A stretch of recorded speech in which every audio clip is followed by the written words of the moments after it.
What's going on, you guys? First of all, yes, that sucked. However, I got over this loss a little bit easier. And the good thing was I was able to see this game on TV for the most part. I didn't see every single play, but this game was on TV, and even though I had to work, I was able to watch a portion of the game, so that's a good thing. Really, I'm not really too mad over this. As much as it sucks in the short term to lose in that kind of fashion, I got over it because this is a loss that made a lot of sense. I said before the year that if the Raiders' offense looks good and the offense looks promising with Derek Carr connecting to Amari Cooper and company, then they're going to be good for the long run. I expected the defense to not be good this year, and this game made all the sense in the world from what I said and what most people have said before the season started. Uh, Biggest positive, of course, was Derek Carr. I know some people are going to point out that one interception, but you look at all those other plays he did. He was smart. He knows when to not take the sack, and Amari Cooper has lived up to that hype. He's on pace to have me sold on him, so that's good. I'm gonna wait until the season's over before I start saying I'm 100% sold on Derek Carr, but he looked very good this game. That being said, the Steelers are kind of transitioning on defense. This is a team that really they were getting rid of those old veterans, and then they've moved on to younger guys on defense. But Mike Tomlin is Mike Tomlin. He's not going to change as a coach. They've become an offensive team the last couple of years. So that being said, the defense was a nightmare, and that was predictable. When you have Taylor Mays in your secondary, and yeah, of course DJ Hayden and other players, you just know it's going to be trouble. I'm sorry, but I don't trust a guy like Taylor Mays. That guy was.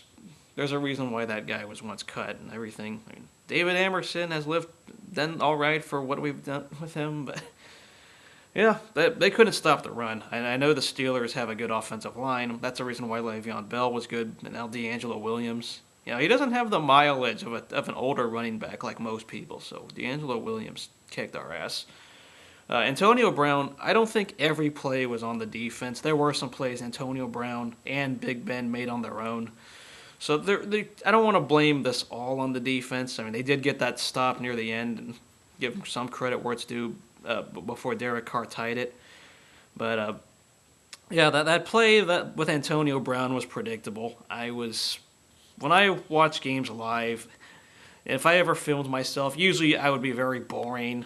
There's no reason for me to film a live reaction like a lot of these people do. I mean, don't get me wrong, I like views and I like seeing people interact, but I'm not that kind of person to just get views off of some dumb reaction or breaking a table. None of that. I'm just not stupid enough to do that.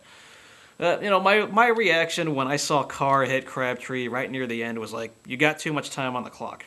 Sorry, but I don't care that Big Ben was hurt. Antonio Brown did damage the whole game. I even said it on Twitter that, like, I'm not cheering that. I'm sorry. Too much time on the clock. I felt it very, very similar to that Super Bowl when Larry Fitzgerald scored on the Steelers, and then you left Big Ben with all this time in the world, and we know what happened in that Super Bowl. So, I usually cheer touchdowns when there's like 20 seconds left, 30 seconds left, but a whole minute is a lot of time, and the Steelers had all those timeouts. So, yeah, it was one play, one dink and dunk play that the Raiders couldn't tackle, and Antonio Brown just destroyed them. It sucks, but I can live with that. Unfortunately, the Steelers have a lot of lives, and I think the Steelers are going to be winning enough because Big Ben is not hurt in the big picture. I think X-rays are negative, so we have to root against the Steelers the rest of the way. That's it. This team is a 500 team at best. If you have a defense that's not good and the talent is just going to overtake that secondary. Fair to say that they looked good for a couple games and it was a nice little tease, but the talent in the secondary is just not good enough. If they can win with offense like they did against the Ravens and they did against we saw against the Chargers and even the week before with the Jets, the offense looks good, then I'll be all right. I can live with that. And yesterday's game, I can live with that too. It sucks, but the Raiders are going to be good in the big picture. They're just going through growing pains right now, and I was a little disappointed with Latavius Murray and Tywan Jones, those fumbles. They just kind of sucked, and the Steelers did score off a turnover. The Raiders did not. Uh, we all know there was that muffed punt that worked in the Raiders' favor, and I know Carr threw that pick, but it sucks. He forced that. That was very ill-advised, and it is what it is. There's not much you can do about that except it's on Carr for that throw. It was very much in the coverage, and can say what we want, but the Raiders just they showed up. They played a good game. It just unfortunately didn't get the win. But this team at least is not in the crapper. And this team is going to be... The one thing I will say is that they're playing meaningful football in the month of December.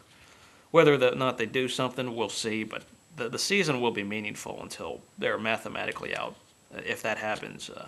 The AFC is pretty mediocre. The rest of that AFC, those last playoff spots are up for grabs. I really don't know what's going to happen, but I haven't seen a dominant team in the AFC, and anything can happen. I think, obviously, the Steelers right now, I think, are the leaders, or they will be the leaders if they keep winning with their offense. But, for those who've been questioning, like, why am I negative or why I'm saying stuff bad about the Raiders, it's because I'm honest. I'm not a cheerleader fan. It's all right. You can watch other people for that. And I'm not just one to just say go Raiders no matter what.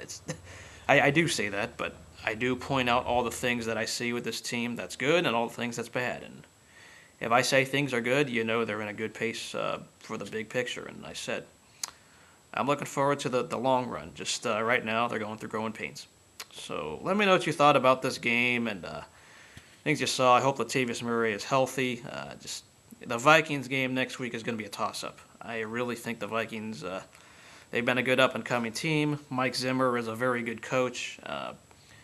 We'll see how good Teddy Bridgewater is. I haven't watched enough of him, but they have won a lot of close games, and I could see the game being close next week. So let me know what you guys think. See you guys later, and go Raiders.